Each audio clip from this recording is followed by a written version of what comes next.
Hey guys, sorry I'm a bit late. I was taking my previous class. It took longer. How are you? I think we can start. Don't forget to turn your cameras on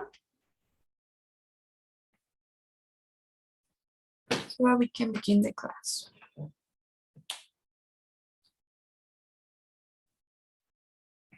Okay. So today and this week, we're going to be working on the listening section. Okay, we'll start today and we'll continue next class.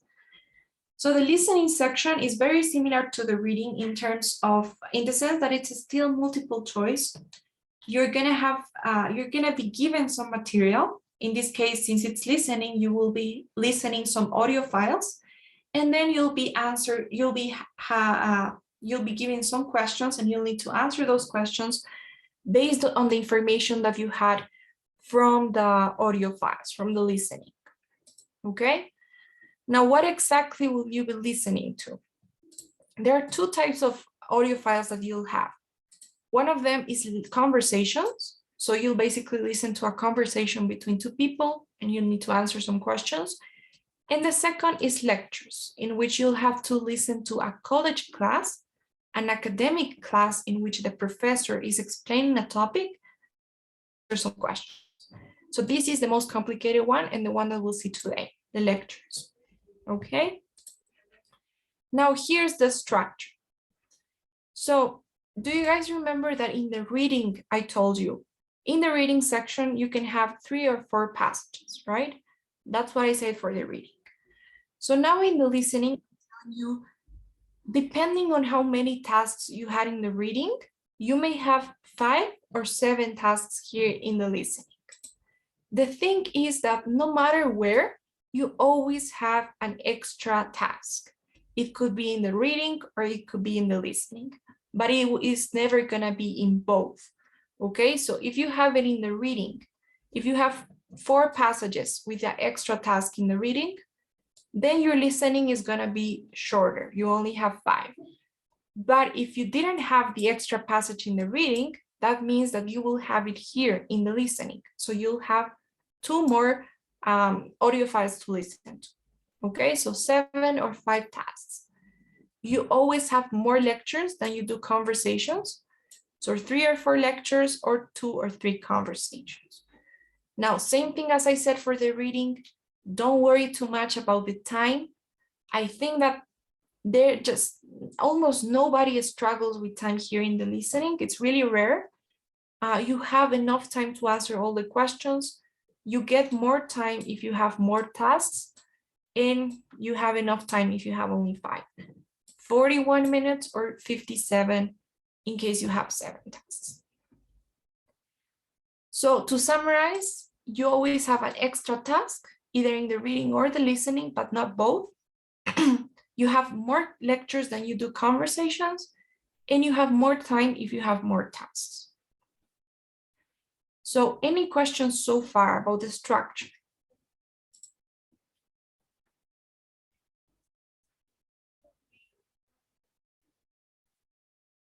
Nope. All right. So we're gonna start today with the lectures. We're gonna see how the lectures are, and next class we'll look at the conversations. Remember, lectures are academic classes, right? These are college classes. So it's something that you would attend to if you were in 1st or 2nd year of college in the US, something that you'll see in that context, okay? They are gonna be about academic topics, things like science, humanities, finance, those kind of things. Now, the most important part for me to see is the structure of this lecture. So here's how it's gonna be. In the beginning, during the first, let's say 30 seconds, you guys will have the introduction of the lecture. So what we're gonna do is I'm gonna play an introduction for you, and I want you to tell me what we had. Okay, so we're gonna see. I'm gonna play you a lecture by a professor in a college of fine arts. So it's probably gonna be about art. Let's hear it. Don't take notes, just listen to this, okay? Listen carefully. Listen to part of a university lecture by a professor in the College of Fine Arts. Good morning, everyone. Today I want to start with a look at perspective, visual perspective. First, we'll look very briefly at the kinds of perspective, and then we'll look very quickly at its history in art. Just in case you don't know what we're discussing, perspective in art is the way that artists represent three-dimensional objects on the two dimensions of their canvas. Okay, that was the introduction, 32 seconds. So can anyone tell me what we had in that introduction? What elements did we have in that intro?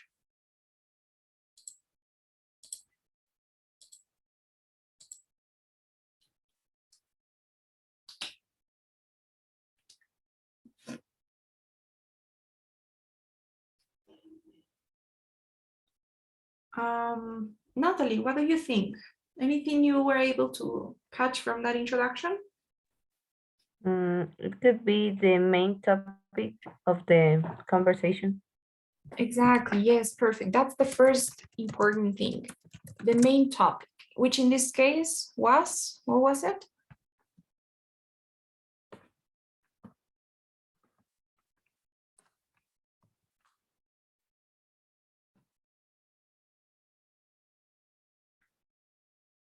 What was the main topic? Carlos, what do you think it was? I don't know exactly, but I think it's about something about a perspective. The other part I can listen very well. You are right, though. It's about visual perspective. That's exactly it, visual perspective.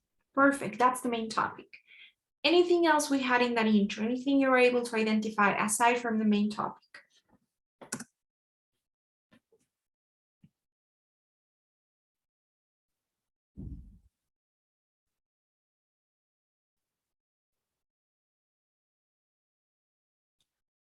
Sarai, did you find anything?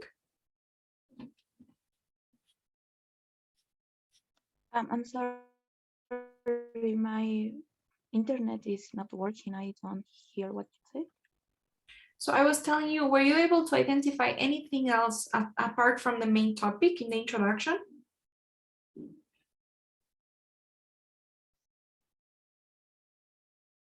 Well, I heard about the it's by the professor. I heard about that. Um, okay, I couldn't hear the last part, sorry. But anyways, let's play it again, okay? Because so that you know. So the main topic, let's hear what else we have here in this intro. Listen to part of a university lecture by a professor in the College of Fine Arts. Good morning, everyone. Today I want to start with a look at perspective, visual perspective. First, we'll look very briefly at the kinds of perspective, and then we'll look very quickly at its history in art. Just in case you don't know what we're discussing, perspective in art is the way that artists represent three-dimensional objects on the two dimensions of their canvas.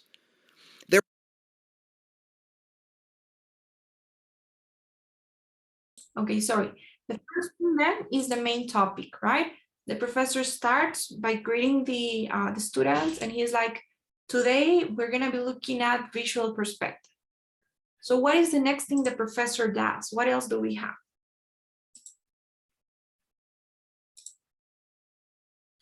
Come on, guys. Carlos, what do you think it was? Well, I think that visual perspective is the way that the artists can represent their job. Okay, represent, yes, their subject matter, right? What they're doing, Yes. So yes, perfect. We also had a definition, that's awesome. So we had the main topic and a definition, the definition of the topic, of course. Is there anything else that we saw, that we had? There's one more thing, very important thing that we're missing. here in the middle.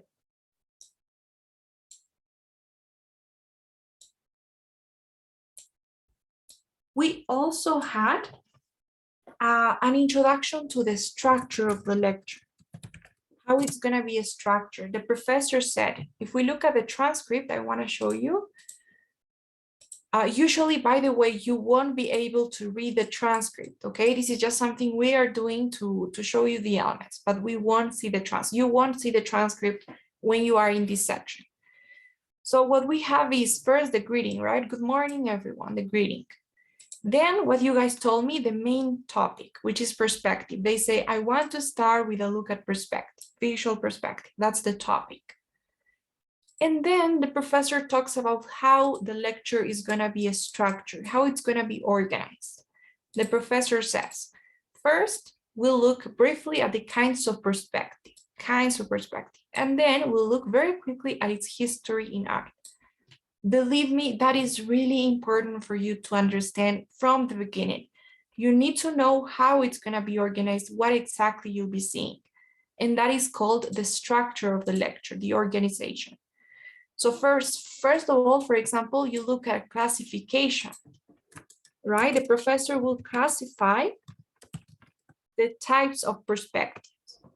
That's a classification. And second, you look at the history, which is probably going to be sequence of events, right? So why am I telling you this? Because once you listen to this part, you understand from the intro, you become an active listener. You know what to expect. You know what information is going to be important. The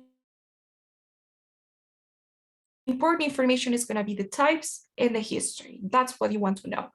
Okay, so you become alert. You're like, okay, so in this lecture, I need to understand what the types are and how the history went. So please make sure that when you're listening in the introduction, try to understand how it's going to be organized. Usually the professor says it in the beginning. And then finally, what you guys told me too, we had a brief definition of what perspective is, of the topic, right? Perspective is, and so on. So those are usually the elements that you have in an introduction. You may have the topic, you have the structure, and finally you have an explanation. I won't say definition because sometimes you have something else.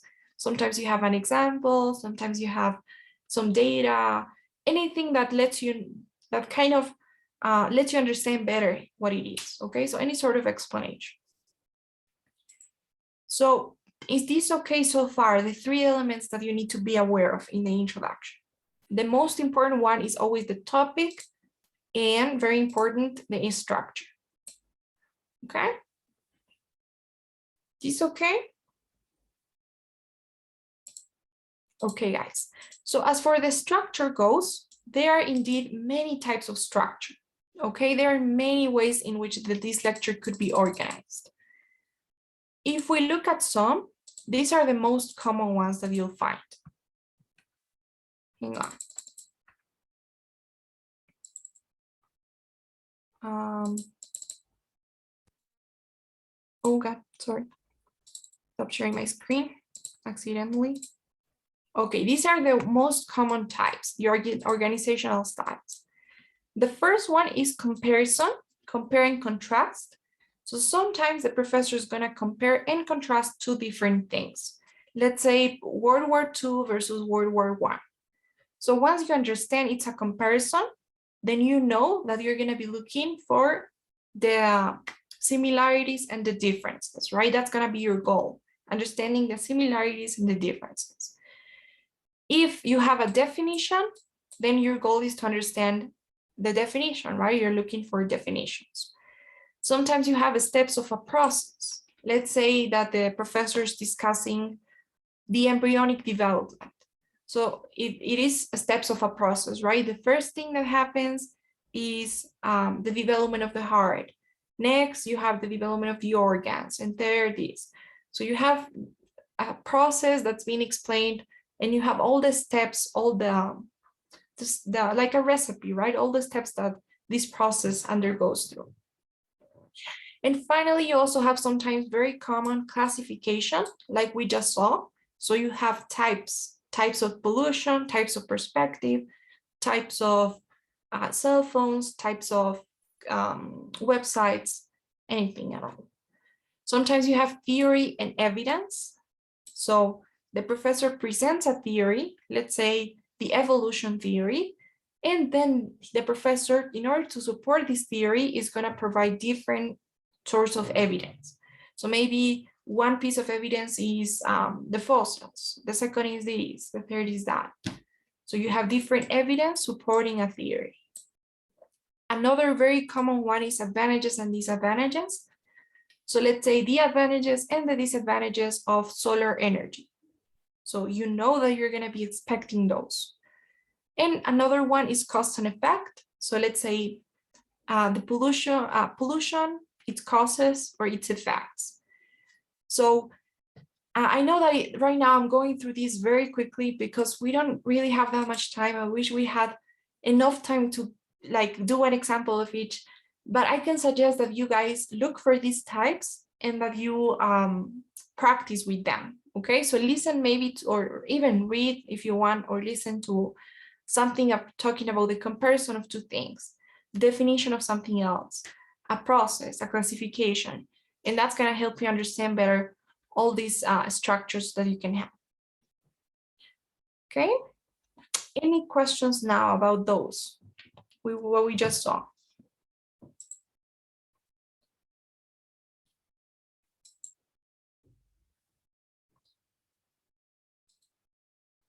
So I'm gonna play you another introduction, and I want you, this is gonna be a little bit harder because it's not so explicit as the other one. But I want you to tell me what you see or what you hear in this introduction, okay? Let's see. I'm gonna play it, just hear, don't take notes. Listen to part of a lecture from a science class. Many people, including scientists, are confused about the distinction between nuts and seeds. Some dictionaries say a nut is also a seed. Others say a nut is a fruit. And still others say a nut can be both a fruit and a seed. How can an average person tell the difference? Well, in a nutshell, nuts are seeds, but seeds cannot be nuts. Clear as a bell, right? Part of the confusion stems from the fact that seeds and nuts are classified differently for botanical purposes. Okay, so we went more, we're farther than just the introduction, right? But just consider the introduction. What did you find in the introduction? What is this lecture gonna be about? What's the topic?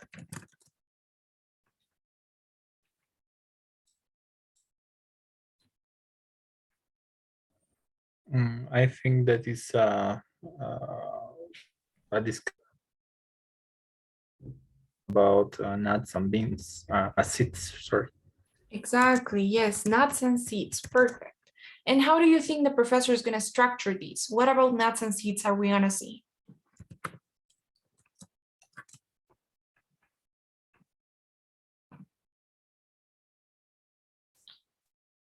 I think that with that piece of the body that we also heard, it should be clear. I know that the professor didn't explicitly say, okay, so we are gonna be looking specifically at these of the nuts and these of the seeds. No, but it was sort of implied. So what do you think the structure is gonna look like?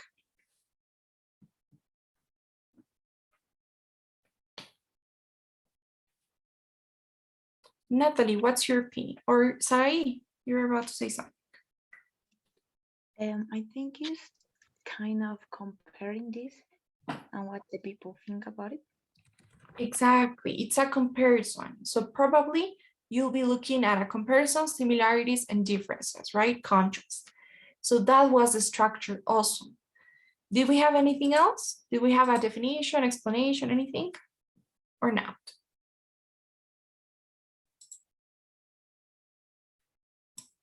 I think they give some definitions, right? But they are not just one specific one. Most of all, I think those are examples because they are trying to illustrate this confusion that exists between nuts and seeds. So they say, for example, some dictionaries say this, others say that, and others say this. So they are trying to illustrate how this confusion has taken place. So if we read a transcript, you have many hints. They say many people, including scientists, are confused about the distinction between nuts and seeds. Some dictionaries says this, so others say that, and others believe this. So how can an average person tell the difference? That is what this is going to be about, the difference between nuts and seeds. So it is a comparison, okay? And then you have something, nuts are seeds, but seeds cannot be nuts. I think that this is kind of important. So now that you know that, if you were able to catch that, then you know what to expect. So in the first, maybe they're going to talk about the confusion. So why are people so confused? Then maybe they're going to talk about the differences, right? And then the similarities or vice versa. So you know what to expect. You're going to be able to take better notes and therefore answer the questions more effectively.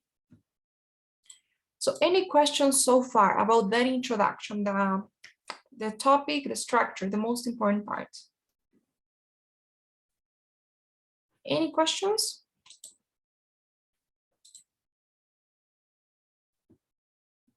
Okay. So this lecture, now that you know what the topic is, you know how it's going to be structured, you know that the topic is going to be broken down into different subtopics, okay? So this subtopic is the most important part for the whole lecture. So let's say we're talking about perspective, right? Remember that the professor said, we're going to look at the types of perspective and then its history. So you will probably have different subtopics. You'll have the first subtopic will be the first type. Let's say, I don't know, the first type. So maybe a definition.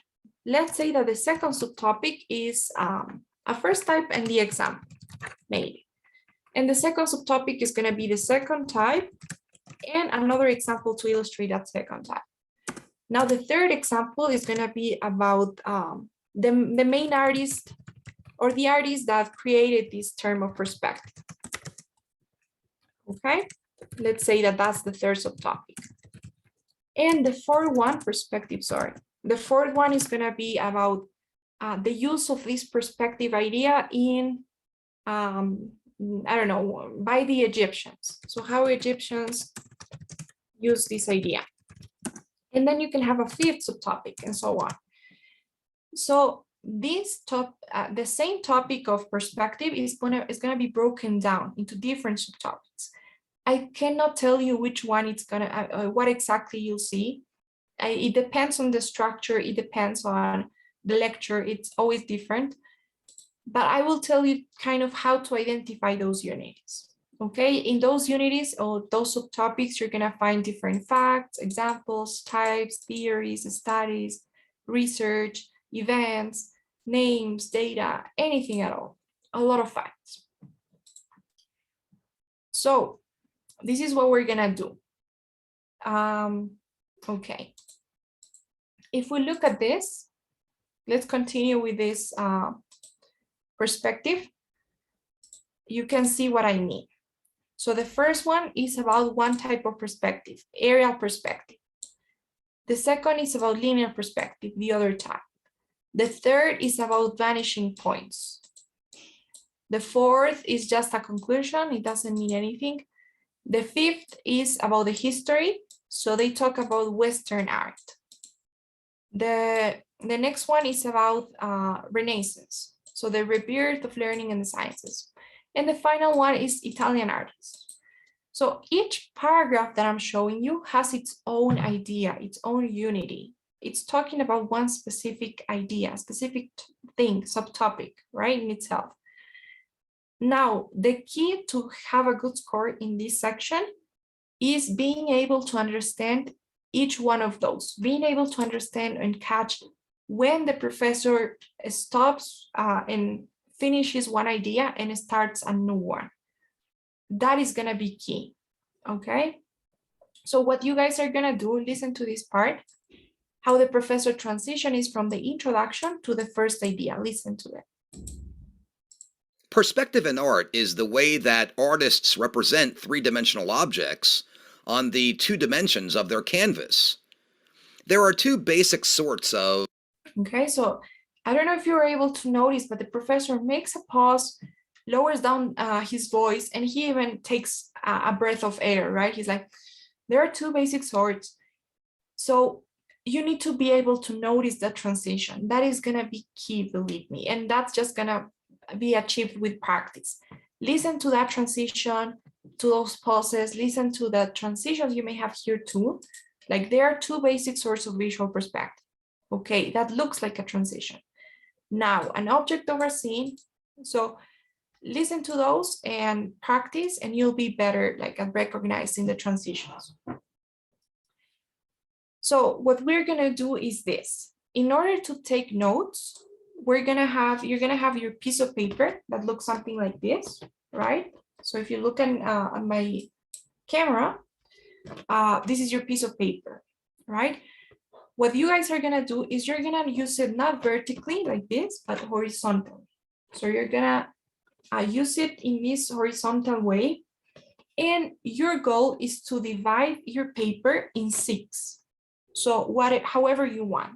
My suggestion, just draw some lines. So right now it's folded, right? I don't know if you noticed, but it's folded.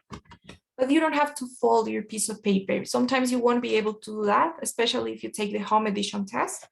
So what you can do is draw some lines. So I'm gonna do it, right? I'm gonna draw one here, another one here, and one here. So if you see, my paper now is divided into 6, right? 1, 2, 3, 4, 5, and 6 boxes, 6 divisions. So you need to do this. And why are we doing this? The thing is, in the first box, you're gonna take your notes from the introduction. So this is just gonna be for the intro. Anything that you consider important. You can maybe write down the topic, perspective, and the definition, okay? In the next box, you need to take your notes only for the first idea, the first subtopic that you have. I don't know what it's gonna be. It could be one type, let's say, or it could be one effect, it could be one advantage, anything, but everything that you hear from that, from this unity, this paragraph, we can say it, you need to take notes here in your first box, right? And so on. The following one will be for the following idea, and then you'll write down your notes for the next one, the final one. Most of the time, like 90% of the time, you'll have 6 ideas or 4, 5, 6 ideas that are presented in this lecture. So it's just enough one paper per one lecture. Okay? Is that clear? Is that okay, that idea of taking notes like that? Okay. Now, if you're wondering why am I supposed to do that? It looks weird. The thing is, most of the time, since you have 6 or 5 paragraphs or ideas, and you have 6 questions, they ask you, the first question is very likely all the time gonna be about the introduction. They are gonna ask you either for the topic, what is the main topic? They're gonna ask you for the structure, how was the lecture structure? Was it comparison? Was it a historical note? They will ask you for the structure, or they will ask you for anything that you had in the intro. Remember, we said sometimes you have a definition. They may ask you, what is perspective? Or maybe they will ask you whatever you have there, right? If it's an example, they will ask you about the example. So those are the 3 options you have. The topic, the first element, right? The structure, the second, and third, whatever you have, an example, a definition, an explanation. So the first question is going to be for the introduction. The second question will be for the first idea that you have, the second for the second, the third for the third, and you'll have your 6 questions that are about the 6 ideas that were being presented. So that is why it's important to have your notes organized like this, because you will see that many times they'll take something, they'll say, Why is Turner's landscapes mentioned in the passage? And you have 4 options, right? One is gonna be in order to illustrate linear perspective. A, B, in order to show how vanishing points are essential in art.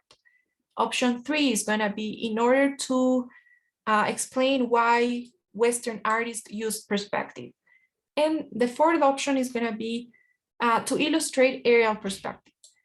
So if your notes are in order and you just are taking notes on what you're hearing and understanding, and if you have Turner's landscapes in, let's say, your 3rd box that is dedicated to aerial perspective, then you'll know the answer. You'll know that Turner's landscapes was related to aerial perspective. So it's gotta be about that. So it's gonna help. It's gonna help you like follow the same order, be more organized, and answer the questions better. Okay, so try to do it. I'm not telling you that's what you need to do, but I'm telling you consider that option. If you have no idea how to take notes, try to start that way and see if it works for you. Everything that I tell you, you need to prove it yourself, right? Practice using that technique, see if you like it, if it works for you, and if you don't, then do something different, but it's just a suggestion. So any questions about this? Any questions so far?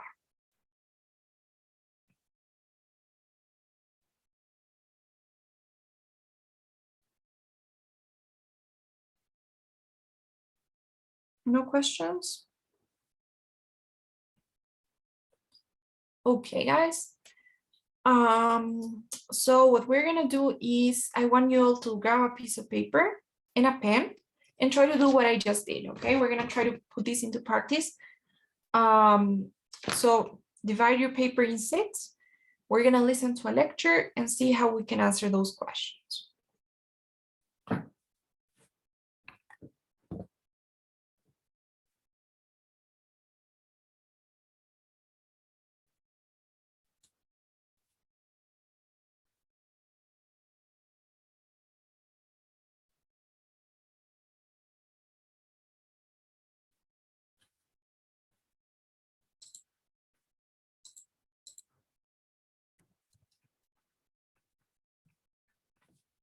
Okay, guys.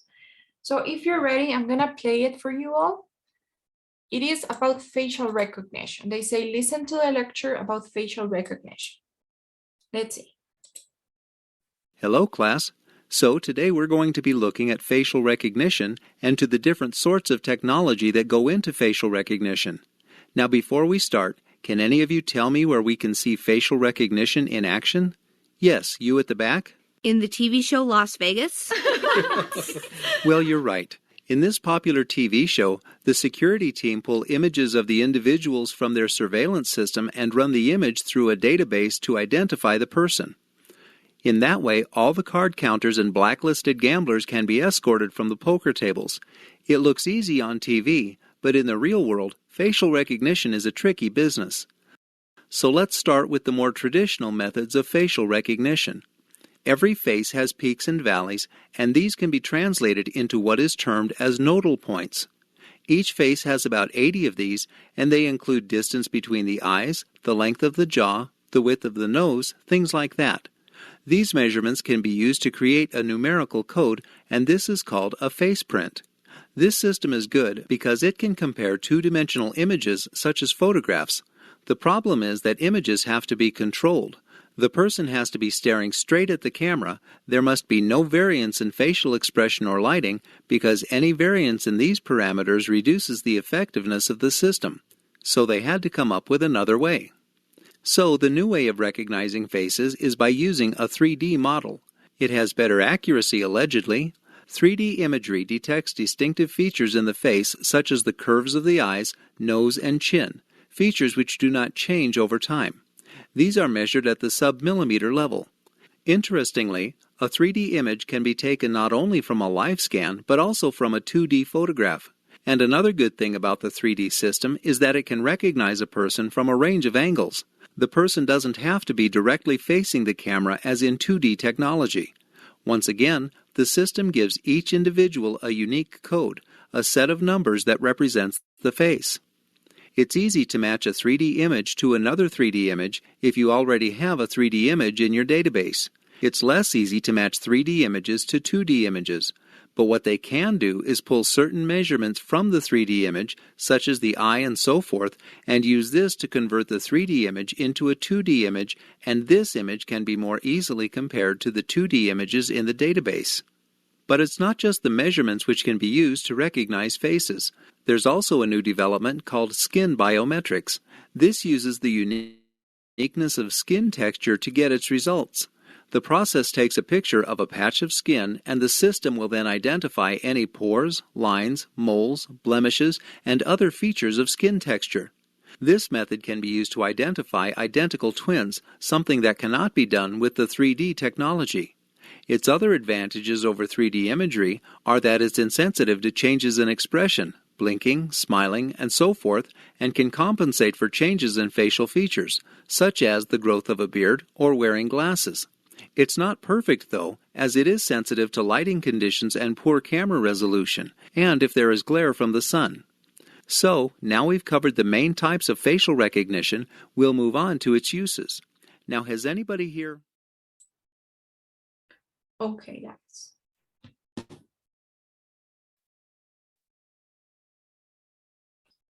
So first of all, we know it's about facial recognition. That probably is the topic. Can you tell me how it was structured? How was this lecture structured?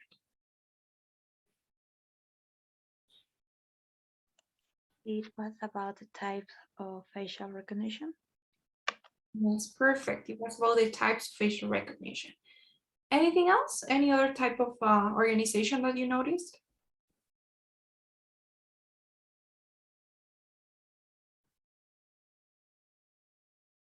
How many types did we have of facial recognition?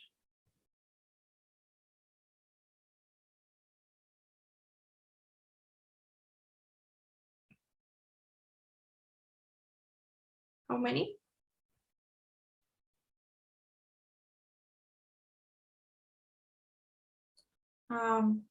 Natalie, how many did you identify? I found 2. 2, okay. Do you guys agree? Is it 2? Okay. Well, I think there were actually 3. There were 3 of them. The thing is that the first one, they didn't just, it wasn't so clear because let's start with the most traditional method. And that was the first one already. And then they moved on to the other ones. But I'm guessing it's okay. I'm guessing you'll be able to answer the question still. Now, one thing I was asking you, is there any other sort of organization? I think that they also mentioned the advantages and disadvantages of each type, right? Like the problems and the good things about each one. That was also important to know. So let's see how we can answer these questions. The first one says, where does the TV show Las Vegas take place? So read the options. What do you think? Where does it take place?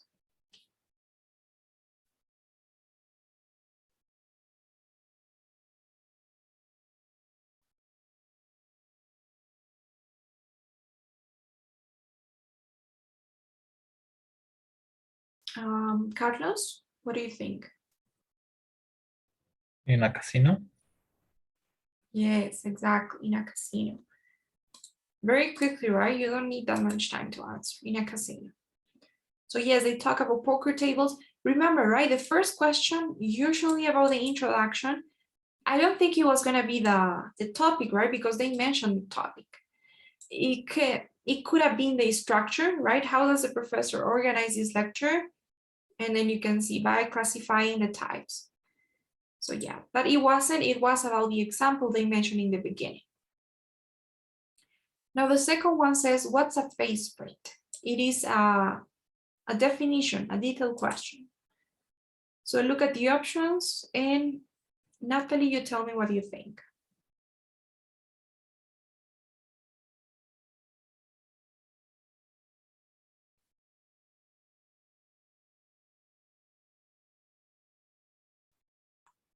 It could be 8. Okay. Let's see.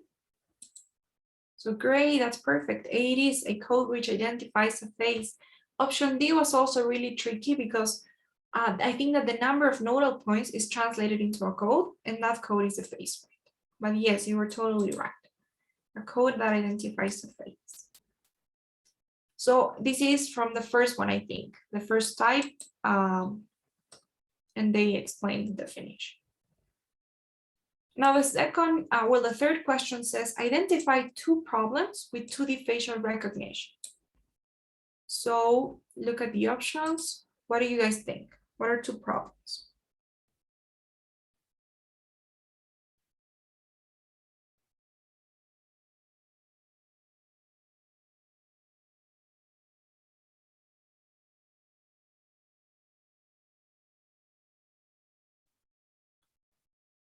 Sarai, what do you think? What are two problems? I think it's B, and I don't know if it's A. Right, right, B and A. Yes, that's awesome. B and A. The person must face the camera in lighting conditions. Totally right. Awesome. So problems with 2D. Now the next one says, what is the problem with the 3D technology? So what's wrong with this 3D technology? This is the other type, right? We're moving on to the 3D. So look at the options.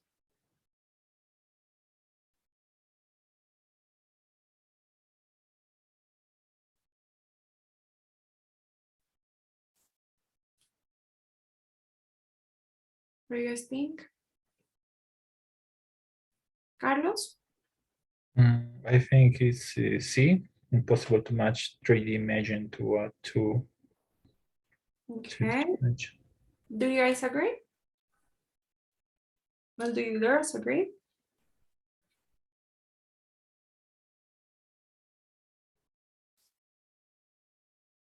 Okay, let's go for that one. So no, not actually. I'm not sure if it's impossible. That's too extreme. I think that you can do it, but it's complicated. You need to convert the 3D image and so. So what is the problem then? Does anyone want to guess? Maybe it's D. T. Yes, you're right. It cannot distinguish between identical twins. That was the problem. It couldn't be A, right? Because A was the problem for the 2D. And if you know that, then you're okay. Now we have 5. Which two elements below can be measured by the skin biometric technology? So look at the options.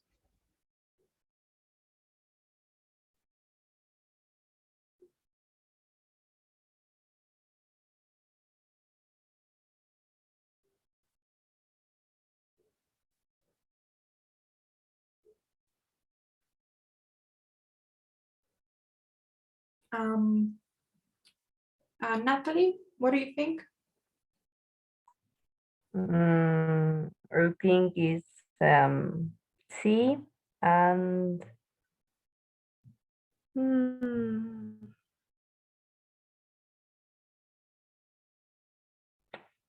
maybe B. Okay, good. C and B, the texture and lines. Awesome, well done. And this one here, even if you don't really know the answer, as long as you have an idea of how the three of them work, and that's why it's important, obviously, to take notes, but at the same time trying to understand. And in order to get that balance, it's all about practice. So if you know how each one works, okay, 2D, most of all is about measurements, it's about the shape of your face. 3D is about like recognizing you from different angles, that's why it's 3D. And the skin biometric, probably about the skin, right? So B and C are the ones that make more sense, at least to me. So if you don't know the answer, always try to be reasonable about it too. It's B and C. Cool. And the last one says, which of these faces will the skin biometric system be unable to identify? So which one is it?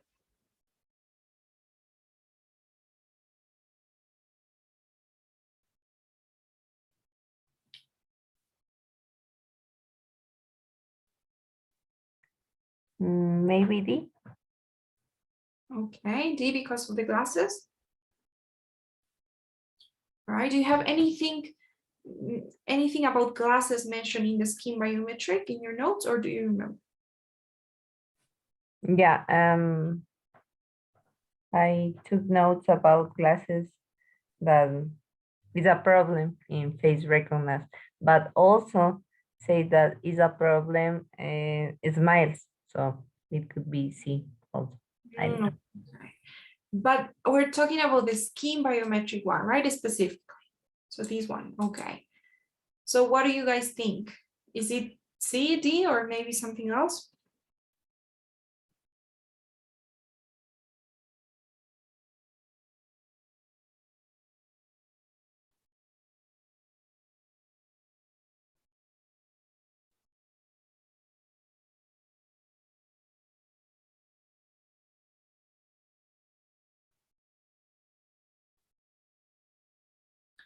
Okay, let's try D. If not, we go for C.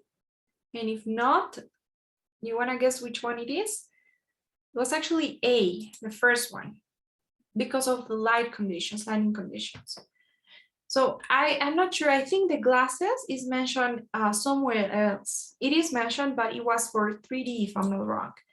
And the smiling, it is for the first one, if I'm not mistaken. But also, you know, if you know that the things that the skin biometric technology does is the texture and its lines, then you should also kind of know that the one that is not going to be able to recognize is the first one, because you don't really see the skin of that person, of that woman. So I don't know. I'm not sure really what they said. Let's see if we have anything here. In the transcript, they say, look at how the skin biometric is just one unity, right? One specific box it should be. So they say the uses the uniqueness of skin texture. It takes a picture of a patch of skin and identifies pores, lines, moles, blemishes, and features of skin texture. It can be used to identify identical twins. Its other advantages are that it's insensitive to changes in expression. Okay, so that's why it's okay to smile, because it's insensitive to them, and can compensate for changes in facial features, such as growth of a beard or wearing glasses. So it actually compensates for those. It's not perfect though, as it is sensitive to lighting conditions and poor camera resolution, and if there is glare from the sun.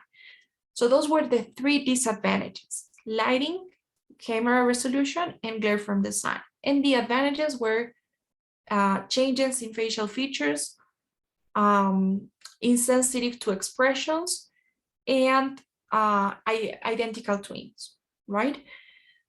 So that is why I think that when you know that, okay, we're gonna be expecting the same that we expected from the other ones, so skin biometric, advantages and disadvantages, then it may be easier to identify what the advantages are and the disadvantages.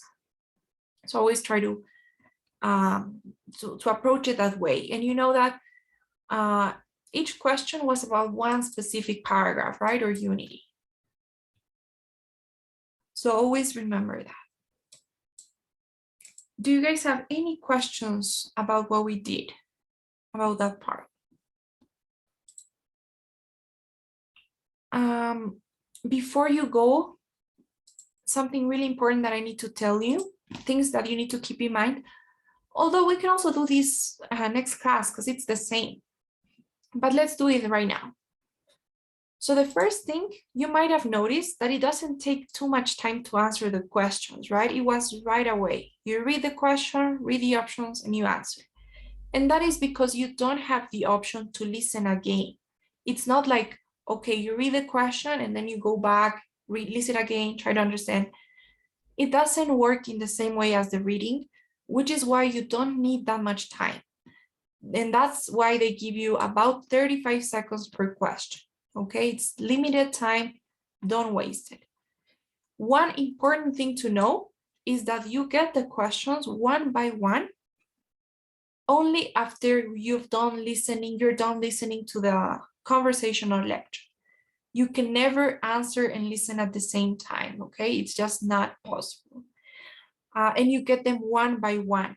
So you get the first question, you need to answer it, to press next, and you get to the next, the second one.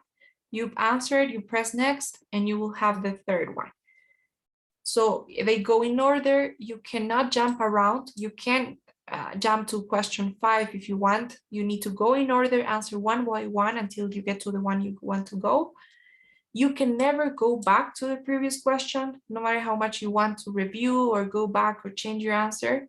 You're not allowed to. So you need to go in order, one by one, answering them all. You don't have to leave questions in blank, and you actually can do it. So technically, you're forced to answer every single question. Even if you don't know the answer, you need to guess, because you are just not allowed to leave blank answers. You only listen once, no matter what happens. That's just your shot. You listen to it once. As you noticed from the one that we did, the questions are usually detailed, which is why you need your notes. And this is actually something we saw too, right? Sometimes you're gonna have a lecture where just the professor is explaining something, or sometimes like the one that we did, the students are also there, answering questions, laughing, asking questions. My advice for that, if the students are speaking as well, make sure that you identify who says what. So if it's a student that says something, write down an S for student, okay? So that you don't get mixed up and later confused in your answers. You need to know what the professor said and what the student said. It's important. So that will be basically it. Maybe we can review it next class too, because we're gonna continue with the conversations. And this also applies for the conversations, by the way. This is for both the conversations and the lectures. So what do you think now? Do you have any questions, any comments before we go? Anything that you'd like to say?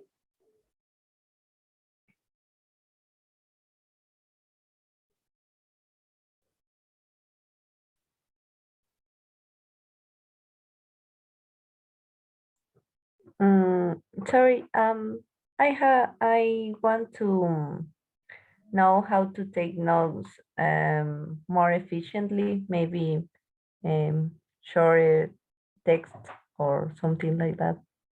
An advice. Okay. All right, Natalie, that's good that you mentioned that. So yeah, right now we just looked at the structure of your notes mostly, but maybe next class I can give you some more tips. In general, I'd say it's all about practice, first of all, but you also need to make sure that your notes aren't really a transcript, right? You don't have to like transcribe every single thing they're saying. You need to make use of different things to help you. So you can use symbols, you can use arrows, you can use, maybe write down only consonants. Maybe next class, since we'll have more time because the conversations are easier, you'll see they're the easiest part. We can practice that. We can do some note-taking strategies and try to practice, and you can maybe send me your notes and we'll take a look at them too. Okay, remind me before we start class and tell me, hey, I want to practice note-taking. Okay, just remind me and we'll do that next class, promise. Thank you. Okay, yeah, sure. If you ever have any concerns or anything like that, you can tell me. You can also tell just Manny. And when you're practicing, you can also let him know and let me know what things you'd like to maybe work on. Any other question?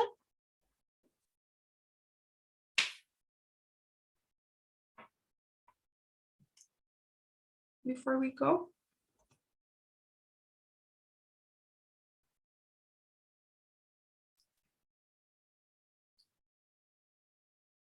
Okay, guys.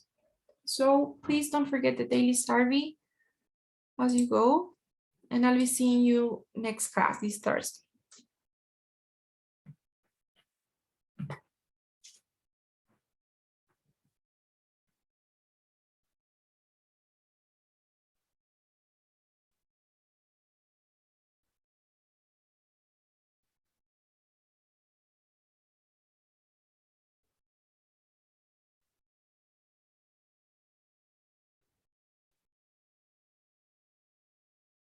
Okay, guys. Thank you so much. See you next class. Bye. Have a good one. Bye. Thanks, you too.